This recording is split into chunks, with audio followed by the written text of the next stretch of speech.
ರಾಜ್ಯದಲ್ಲಿ ಮತ್ತೆ ಕೊರೋನಾ ಇಟ್ಟಿರುವಂತಹ ದಾಂಗುಡಿಗೆ ಜನರು ಬೆಚ್ಚಿ ಬಿದ್ದಿದ್ದಾರೆ. ಸರ್ಕಾರ ಹಿಂಗಪ್ಪ ಹೆಮ್ಮಾರಿಯನ್ನ ಮತ್ತೆ ಕಂಟ್ರೋಲ್ ಮಾಡುವುದು ಅಂತ ಚಿಂತೆಗೆ ಬಿದ್ದಿದೆ.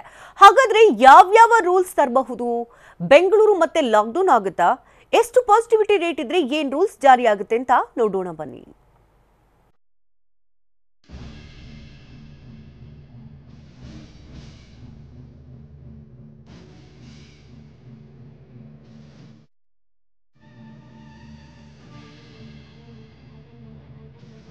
ಹೆಮ್ಮಾರಿ ತಡೆಯಲು ಮತ್ತೆ ಲಾಕ್ಡೌನ್ ಅಸ್ತ್ರ.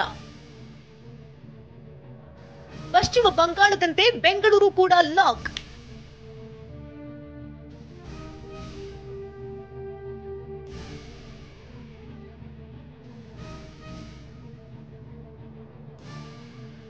ಎಸ್, ಈಗಾಗಲೇ ತಜ್ಞರು ಲಾಕ್ಡೌನ್ ಸೃಷ್ಟಿಯಾಗುವ ಅನಿವಾರ್ಯತೆ ಬಗ್ಗೆ ಸರ್ಕಾರಕ್ಕೆ ವರದಿ ನೀಡಿದ್ದಾರೆ. ನಾಳೆಯೂ ಅಪ್ಡೇಟ್ ಪಾಸಿಟಿವಿಟಿ ರೇಟ್ ಆಧರಿಸಿ ವರದಿಯೊಂದನ್ನು ನೀಡೋ ಸಾಧ್ಯತೆ ಇದೆ. ಇದರಲ್ಲಿ ಬೆಂಗಳೂರಿಗೆ ಯಾವ ರೀತಿ ರೂಲ್ಸ್ ಜಾರಿ ಮಾಡಬೇಕು, ಆರ್ಥಿಕತೆಗೂ ಹೊಡೆತ ಬೀಳದಂತೆ ಕೊರೋನಾ ಹೇಗೆ ಕಟ್ಟಿ ಹಾಕಬೇಕು ಅನ್ನೋ ಬಗ್ಗೆ ಬಿಗಿ ರೂಲ್ಸ್ಗಳು ಜಾರಿಯಾಗಬಹುದು. ಪಶ್ಚಿಮ ಬಂಗಾಳದಂತೆ ಬೆಂಗಳೂರು ಕೂಡ ಲಾಕ್ ಆಗೋ ಸಾಧ್ಯತೆ ಇದೆ. ಹಳೆ ರೂಲ್ಸ್ಗಳು ಬೆಂಗಳೂರನ್ನ ಬಂಧಿ ಮಾಡೋ ಸಾಧ್ಯತೆ ದಟ್ಟವಾಗಿದೆ.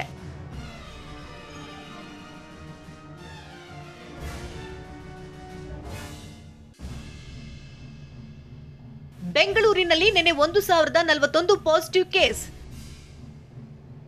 ರಾಜ್ಯದಾದ್ಯಂತ 1290 ಕೊರೋನಾ ಸೋಂಕು ದೃಢ.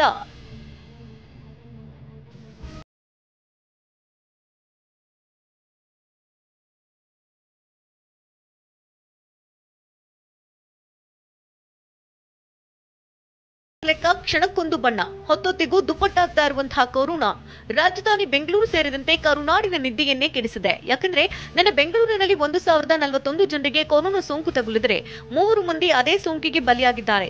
ಇನ್ನು ರಾಜ್ಯದಲ್ಲಿ ನಿನ್ನೆ 1290 ಜನರಿಗೆ ಕೊರೋನಾ ಸೋಂಕು ತಗುಲಿರುವುದು ದೃಢವಾಗಿದೆ. ಇದಷ್ಟೇ ಅಲ್ಲ, ರಾಜ್ಯದಾದ್ಯಂತ ನಿನ್ನೆ ಕೊರೋನಾ ಸೋಂಕಿಗೆ 5 ಮಂದಿ ಬಲಿಯಾಗಿದ್ದಾರೆ.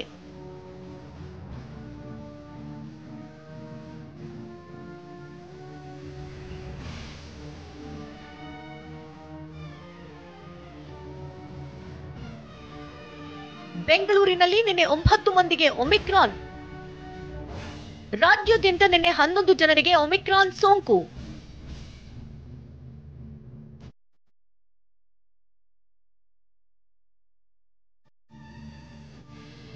ಕೊರೋನಾದಂತೆ ರೂಪಾಂತರಿ ತಳಿ ಒಮಿಕ್ರಾನ್ ಕೂಡ ಶರವೇಗದಲ್ಲಿ ಹರಡ್ತಾ ಇದೆ. ನಿನ್ನೆ ಸಿಲಿಕಾನ್ ಸಿಟಿಯಲ್ಲಿ 9 ಮಂದಿಗೆ ಒಮಿಕ್ರಾನ್ ಸೋಂಕು ತಗುಲಿದರೆ ರಾಜ್ಯದಾದ್ಯಂತ ಒಟ್ಟು 11 ಜನರಿಗೆ ಒಮಿಕ್ರಾನ್ ಸೋಂಕು ಅಪ್ಪಳಿಸಿದೆ. ಇನ್ನು ಬೆಂಗಳೂರಿನಲ್ಲಿ ಪತ್ತೆಯಾಗಿರುವ 9 ಸೋಂಕಿತರ ಪೈಕಿ ವಿದೇಶದಿಂದ ಆಗಮಿಸಿದ 6 ಜನರ ಪೈಕಿ ದುಬೈನಿಂದ ಹಿಂದಿರುಗಿದಂತಹ 3, ಬೆಲ್ಜಿಯಂ, ಅಮೆರಿಕದಿಂದ ಬಂದ ತಲಾ ಒಬ್ಬರಿಗೆ ಒಮಿಕ್ರಾನ್ ಸೋಂಕು ಅಟ್ಯಾಕ್ ಮಾಡಿದೆ.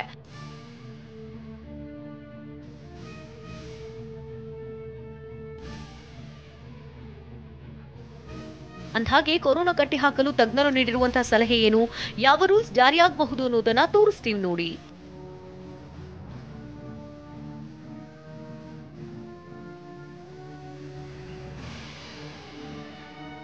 ಪಾಸಿಟಿವಿಟಿ ರೇಟ್ 1% ಯೆಲ್ಲೋ ಝೋನ್ ಅಂತ ಪರಿಗಣಿಸಲು ತಜ್ಞರು ಸಲಹೆ ನೀಡಿದ್ದಾರೆ. ಅಲ್ಲದೆ 1 ರಿಂದ 2% ಆರೆಂಜ್ ಝೋನ್ ಅಂತಲೂ, ಪಾಸಿಟಿವಿಟಿ ರೇಟ್ 2% ಹೆಚ್ಚಿದರೆ ರೆಡ್ ಝೋನ್ ಅಂತ ಮಾಡಿ ಒಂದಷ್ಟು ಬಿಗಿ ಕ್ರಮ ಕೈಗೊಳ್ಳುವಂತೆ ಶಿಫಾರಸು ಮಾಡಿದ್ದಾರೆ. ಅಲ್ಲದೆ 3ಕ್ಕಿಂತ ಜಾಸ್ತಿ ಆದರೆ ವೀಕೆಂಡ್ ಕರ್ಫ್ಯೂಗೆ ಸಲಹೆ ನೀಡಿರುವಂತಹ ತಜ್ಞರು ವಾರದ ಪಾಸಿಟಿವಿಟಿ ರೇಟ್ 5 ಮೀರಿದರೆ ಲಾಕ್ಡೌನ್ ಅಸ್ತ್ರ ಪ್ರಯೋಗಿಸುವಂತೆಯೂ ತಿಳಿಸಿದ್ದಾರೆ. ಅಲ್ಲದೆ ಐಸಿಯು ಹಾಗೂ ಆಕ್ಸಿಜನ್ ಬೆಡ್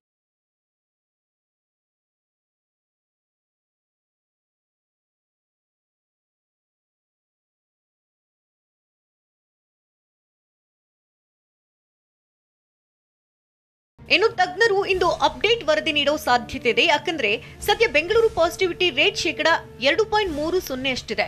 ತಜ್ಞರು ಹೇಳಿದ ಪ್ರಕಾರ ಹೋದ್ರೆ ರೆಡ್ ಝೋನ್ ವ್ಯಾಪ್ತಿಗೆ ಬೆಂಗಳೂರು ಸೇರುತ್ತೆ. ಹೀಗಾಗಿಯೇ ಯಾವ್ಯಾವ ರೂಲ್ಸ್ ಜಾರಿಯಾಗಬೇಕು ಅನ್ನೋದು ಇಂದೇ ಫೈನಲ್ ಆಗೋ ಸಾಧ್ಯತೆ ಇದೆ. ವಿನಯ್ ಕಾಶ್ಯಪ್ಪನವರ್, TV9 ಬೆಂಗಳೂರು.